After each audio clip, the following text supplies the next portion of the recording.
If you are watching or listening to this, chances are you have thought about becoming a real estate agent, and that's exactly what I'm going to talk about in this episode of Morning Cup of Real Tea.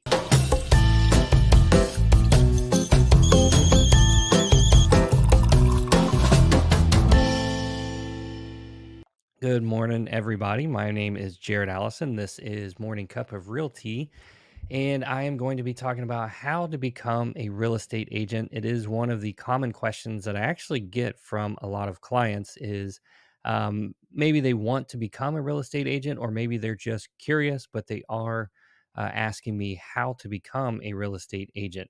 So I figured it would be a good idea to go ahead and go through that. So first, I want to talk about why did I become a real estate agent? Well, number one is I really enjoy the process. I enjoy real estate. I enjoy looking at homes. I enjoy everything that goes into it. I do a lot of photography for real estate, and for me, it's a fun thing to do. Like I said, I do really enjoy it. As far as when I first got into real estate was actually during the pandemic in 2020. I thought I was going to get laid off from my other job. And so I said, well, let me go ahead and start working on my real estate license and get that finished up. I had actually started doing the training about 2 years prior, and I had to go and finish up the testing. So, if you wanted to get into real estate, how do you get started?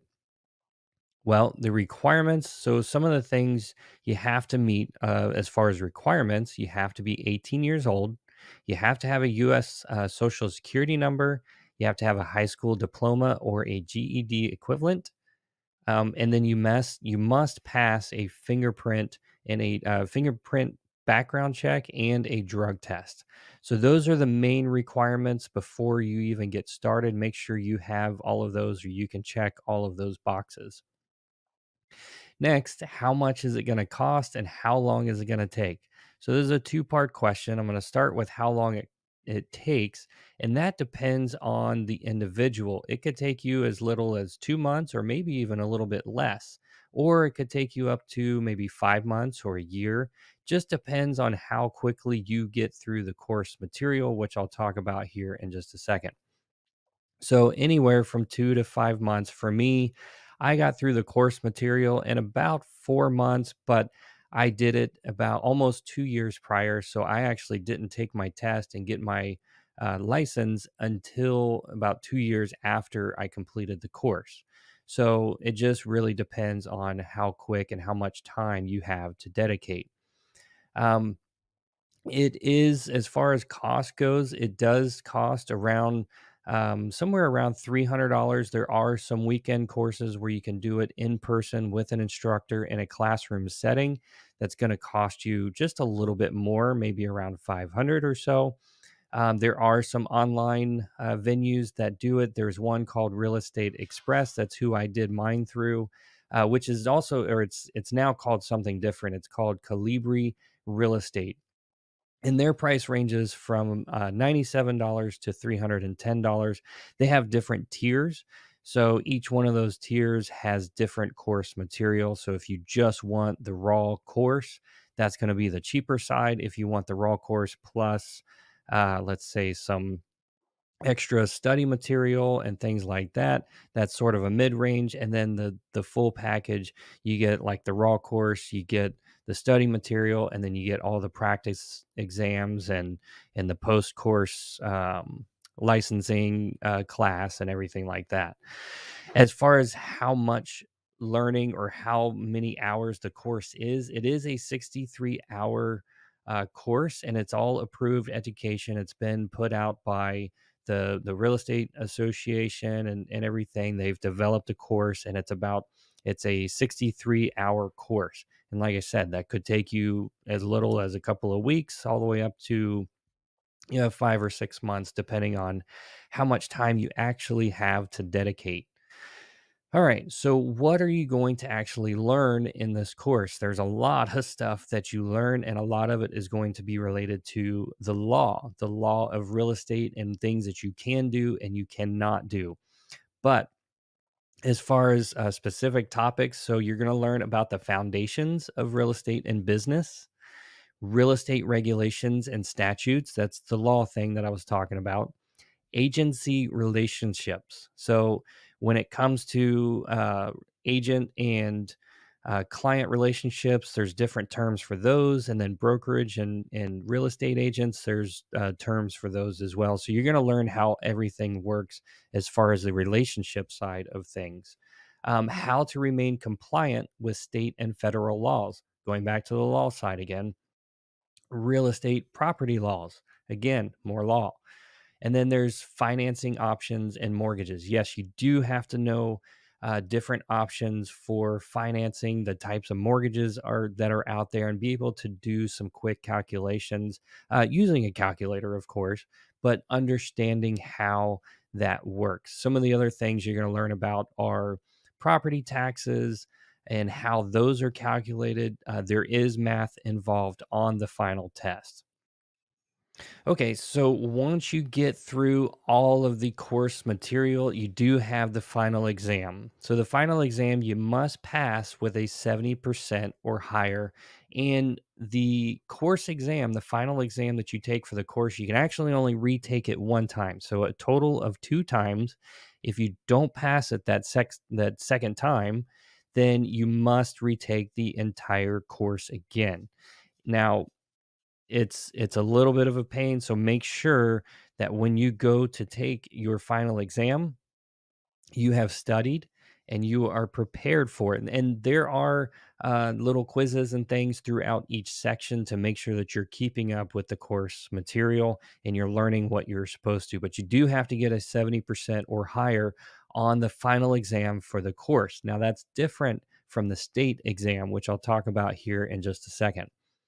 Once you get all that stuff done, you get your course done, you've passed all the quizzes, you've passed all the practice tests, and then you took your final exam and you got a 70% or higher, you're going to have to go get fingerprints done, and you'll just have to check in your local area who does fingerprints. So you got to go get your fingerprints done, and those are going to be submitted for a background check. And then you also have to go get a drug test.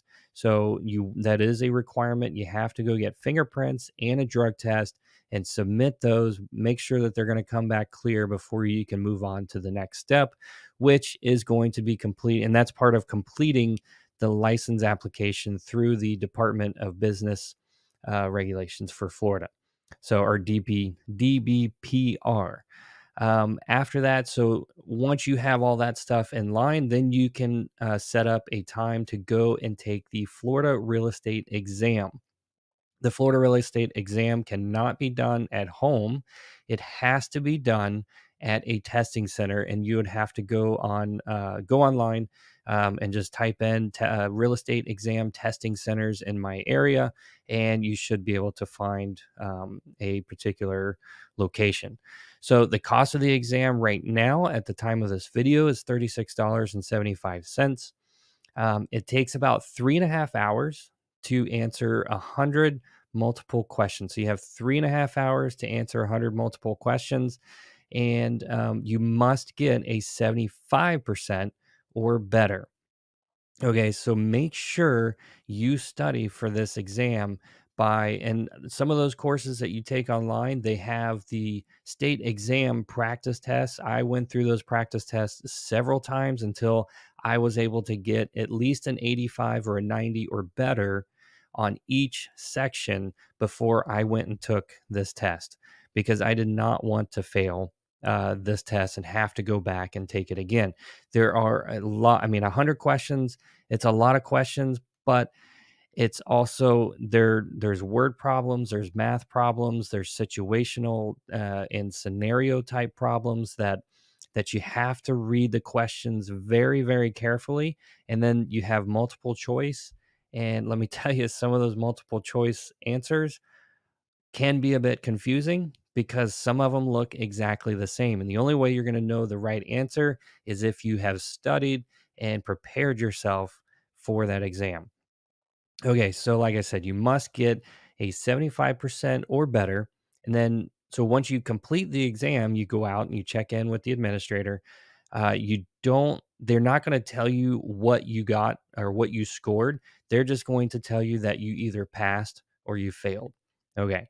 So if you passed, good job. You can leave the place a happy camper. If you did not pass, if you didn't get that 75%, it's not the end of the world because you can go back and take the test again. You can take it as many times as you want. Yeah, I believe you do have to wait a 24-hour period between each test, but you do have to pay the $36.75 again for each time that you take the test. So it does behoove you to make sure you go back home and you study for that test.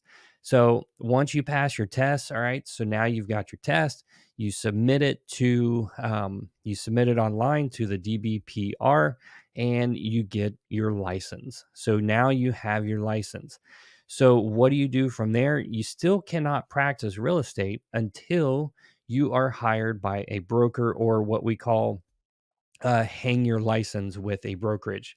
So, what's going to happen is you're going to start getting phone calls from many, many brokerages that are trying to recruit new real estate agents and offer, and they're going to call you with all kinds of offers, telling you about their commission programs and what kind of training they have and what areas they serve, and all all the stuff that they're going to try to tell you about. But you're going to get bombarded with phone calls, emails, text messages from different brokerages trying to recruit you, which is a good thing because it makes it a little bit easier. However, it can be overwhelming. So make sure when you're looking at brokerages that you take the time to don't go with the first brokerage. Don't just sign up with them right away. The first brokerage that calls you might be the right one, but at least interview several other brokerages and really get an understanding of their commission payouts, what kind of training they're offering, what kind of support they're offering. Can I call the broker at any time? Can I text them and I get a response? What kind of support do you actually have? And then is the company a good fit for you? Do they have a fee that I have to pay every month, or things like that? Is there a commission cap? Do I have to spend a certain amount of hours in the office? Things like that. The brokerage that works for me may not necessarily work for you. So it's just a matter of your personal preference and what your needs are. That pretty much sums it up as far as the brokerages go. There are more things to look at, but those are the key things that you want to look at. And as far as becoming a real estate agent, there is a little bit more research to be done as far as, what kind of course you would want to take and whether, online works better for you. That doesn't work best for everybody. Some people need to go sit in a classroom with an instructor and get through the course material that way. But again, that is pretty much it. So, my name is Jared Allison. This is Morning Cup of Real Tea. Thanks for watching.